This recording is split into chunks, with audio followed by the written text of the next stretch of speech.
Bonjour, bienvenue sur Vet Officine, au cœur de votre rayon vétérinaire. Je suis Adeline Dumont, vétérinaire. Alors aujourd'hui, on va parler du chat en tant qu'animal territorial. Alors chez le chat, il n'y a pas de système de hiérarchie comme chez le chien, mais il y a bien un système territorial dont le but est de maintenir une distance avec les autres individus.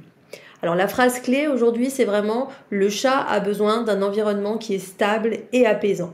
Retenez bien qu'il a besoin vraiment de structurer son territoire et d'établir des zones d'activité spécifiques. Cela contribue vraiment à prévenir de nombreux problèmes de comportement chez le chat.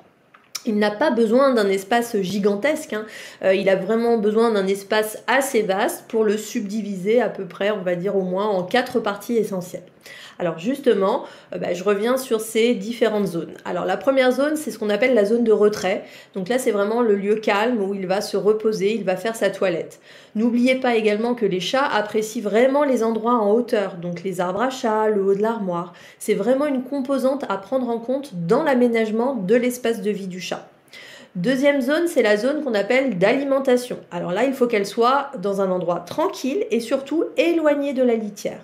Troisième zone, c'est l'aire d'élimination, justement avec la litière. Donc là, l'idée, c'est d'éviter les endroits de passage. Donc il faut un endroit tranquille, donc on va éviter par exemple la machine à laver juste à côté. Quatrième zone, c'est la zone de jeu, avec donc des activités si possible pour stimuler l'instinct de chasseur du chat et encore plus si c'est un chat d'appartement. Autre point vraiment à ne pas oublier pour le bien-être du chat, c'est que le chat, il a besoin d'une alimentation qui est toujours disponible. C'est vraiment un grignoteur qui va faire 15-20 petits repas par jour.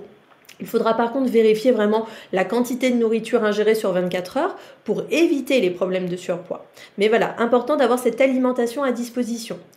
Le nombre de litières également, il doit toujours correspondre au nombre de chats plus 1. Par exemple, il y a 2 chats à la maison, donc il faudra 3 bacs de litière.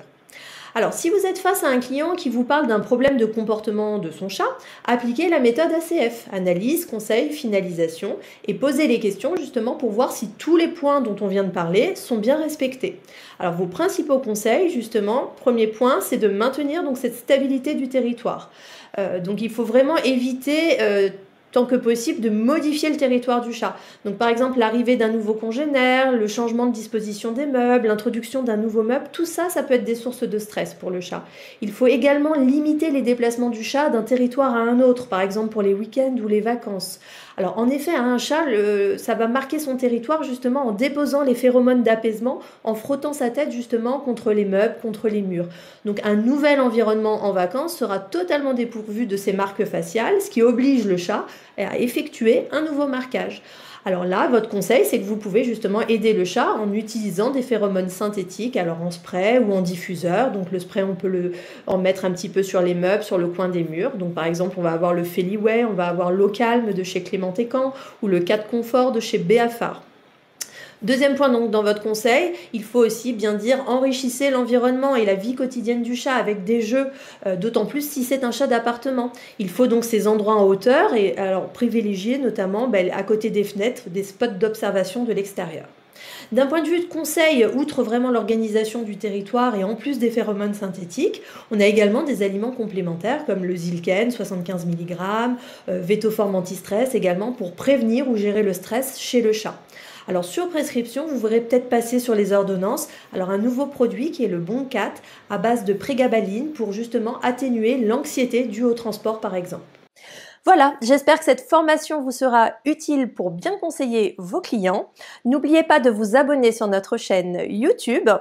L'inscription sur notre site Vet Officine est gratuite. Si vous souhaitez disposer de tous nos services, abonnez-vous. Bon conseil!